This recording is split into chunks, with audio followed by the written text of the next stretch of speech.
Assalomu alaykum, men Rustam va Rohatan Murodillayevna. Bugun sizlar bilan katta ko'krak har doim ham go'zallik emas degan mavzuda, ya'ni ko'krakni kichraytirish haqida ochiqchasiga gaplashamiz. Bu faqat estetik masalami yoki haqiqatdan ham sog'liq bilan bog'liq bo'lgan muammomi? Tashqaridan qaraganda katta ko'krak ko'pchilikka jozibali tuyulishi mumkin, lekin men amaliyotda butunlay boshqa tomonini ko'rganman. Ko'plab ayollar quyidagi shikoyatlar bilan murojaat qilishadi: doimiy bel og'rishi, bo'yn va yelka og'rishi, umurtqa pog'onasida zo'riqish, ko'krak ostida qizarish va yallig'lanish, sport bilan shug'ullana olmaslik, kiyim topishda qiyinchilik, doimiy noqulaylik hissi. Ba'zida byustgальтер tasmasi yelkalarda o'z izini qoldiradi. Bu shunchaki estetik noqulaylik emas, bu ortiqcha og'irlikning belgisi. Katta ko'krak tana og'irligini oldinga tortadi. Orqa mushaklar doimiy taranglikda bo'ladi. Yillar davomida bu umurtqa bilan bog'liq muammolarni olib kelishi mumkin. Yana bir muammo teri muammolari. Ko'krak ostida doimiy namlik, ishqalanish sababli toshma, zamburug'lar va yallig'lanishlar paydo bo'ladi. Shu sababli ko'krakni kichraytirish ko'p hollarda sog'liq masalasiga aylanadi. Reduksion mamoplastika nima? Bu operatsiyadan ortiqcha bez va yog' to'qimalari olib tashlanadi.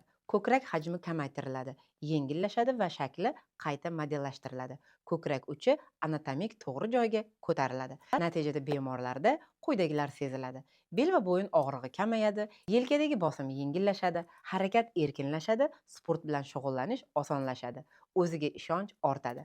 Ko'pchilik operatsiyadan keyin shunday deydi: yelkamdan tog' ag'darilganday bo'ldi. Bu ibora tasodifiy emas, bu real jismoniy yengillik. Operatsiya qachon tavsiya qilinadi?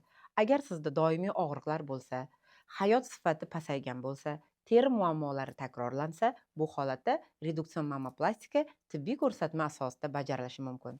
Albatta, har bir bemor individual baholanadi. Ko'krak hajmi va vazni, teri sifati, umurtqa bilan bog'liq shikoyatlar, umumiy sog'lik holati hammasi hisobga olinadi.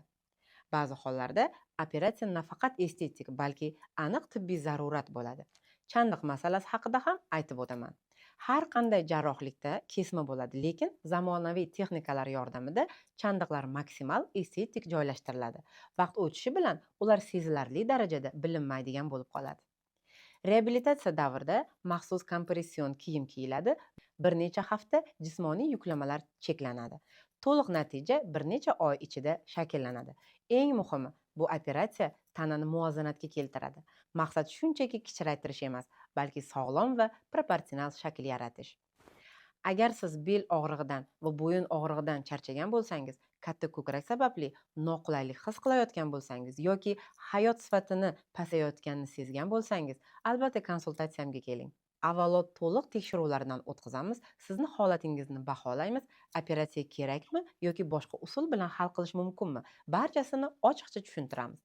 Reduksion mammoplastika estetik qaror bo'lishi mumkin, lekin ko'p hollarda bu sog'liq uchun va hayot sifati uchun juda muhimdir. Agar men bilan bog'lanmoqchi bo'lsangiz yoki maslahatlashmoqchi bo'lsangiz, videoni ostida ma'lumot qoldiraman. Albatta, Telegram va Instagram kanalimga ulanib oling va meni kuzatib boring. Konsultatsiyamga yoziling.